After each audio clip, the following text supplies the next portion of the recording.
আসসালামু আলাইকুম। তো বন্ধুরা, চলে এলাম আপনাদের মাঝে আরো একটি নতুন রেসিপি ভিডিও নিয়ে। আজকে আপনাদেরকে দেখাবো ঘরোয়া পদ্ধতিতে কিভাবে সুন্দর কেক তৈরি করবেন।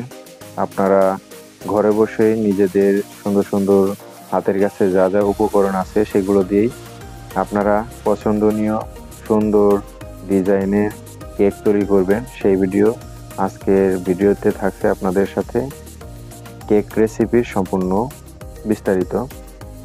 আপনারা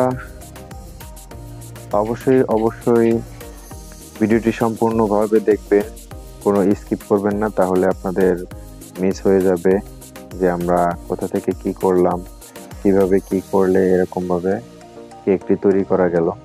তো দেখুন, এখন আমরা বেকিং সোডা, তারপর আটা, চিনি এবং ডিম এগুলো দিয়ে মিক্স করে নিচ্ছি আমাদের কেক তৈরির সমস্ত উপকরণগুলো।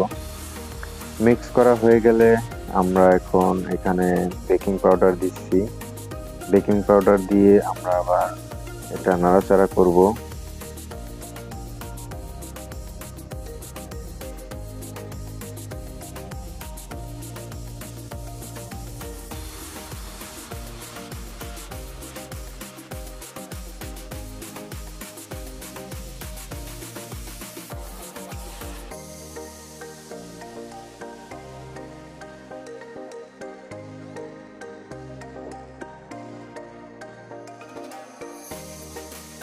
দেখুন, আমাদের রেসিপির উপকরণগুলো মোটামুটি অনেকটাই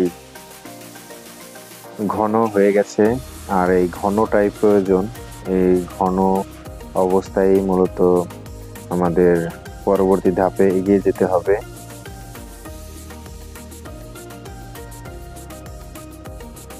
দেখুন, এরপর আমরা এই মিশ্রণটি ঢেলে দিলাম আমাদের কেক বানানোর জন্য যে বাটিটা আমরা নিয়েছি সেই বাটির ভিতরে। মূলত সসপ্যানের ভিতরে নিলাম।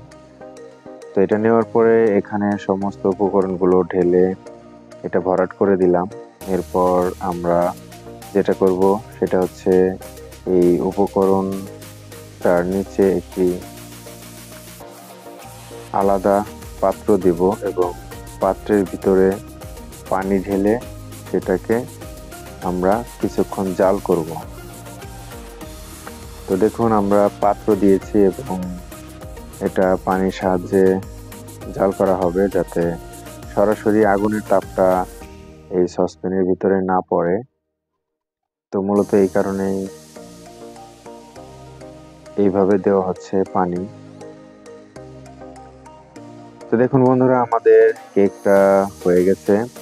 ওয়াও, দেখতে যেমন সুন্দর, খেতেও সেরকম মজা লেগেছিল। আপনারা দেখতে পাচ্ছেন আমাদের হাতে বানানো বাসায় এই সুন্দর কেক। আর এই সুন্দর কেকটি আমরা অনেক মজা করে খেয়েছি, খুবই মজা হয়েছিল। সেই সাথে আনন্দ করে মজা করে কেকটি বানিয়েছিলাম সবাই মিলে বাসার। আর আমরা অনেক আনন্দ করে কেকটি খেয়েছি।